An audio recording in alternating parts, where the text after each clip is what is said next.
проходит необычное соревнование для молодежи, состоящее из двух этапов. Почему же оно необычное? А все потому, что первый этап виртуальный. В спортивной школе номер 2 проходят соревнования по фиджитал-спорту. Такой формат проведения спортивных соревнований в Уфе впервые. Он почти идентичен формату игры будущего, который проходил в Казани. Подобный опыт в первую очередь направлен на то, чтобы нынешняя молодежь полюбила заниматься спортом. Так, объединение настоящего спорта и видеоигр называется фиджитал-спорт. У вас очень интересный концепт соревнований. Расскажите, как все устроено. Первый день был такой. 8 команд распределились на 2 подгруппы, а в финале встретились команды, выигравшие свои подгруппы. Второй день проходил уже на площадке. Здесь встречались уже все команды друг с другом, то есть игры шли в круг. Что легче, играть в реальный баскетбол или виртуальный?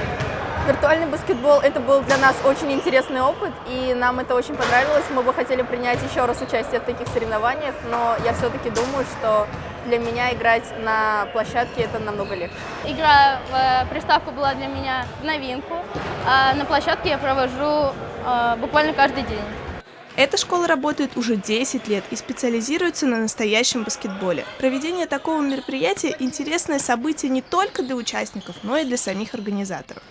Надеюсь, вы из тех, кто считает, что киберспорт – это настоящий спорт.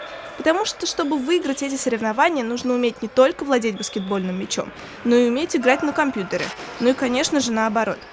В этих соревнованиях участвуют 18 команд, 10 из них команды мальчиков и 8 девочек. Все они учатся в одной спортивной школе.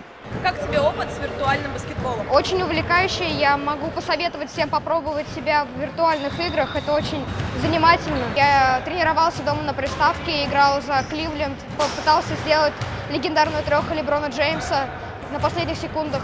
Кто, на твой взгляд, сейчас самый крутой баскетболист?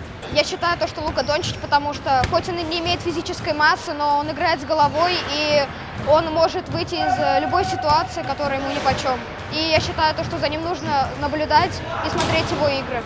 Все идет к тому, что в скором времени такие соревнования станут трендом в России, потому что такое сочетание разных дисциплин имеет определенную пользу для подростков.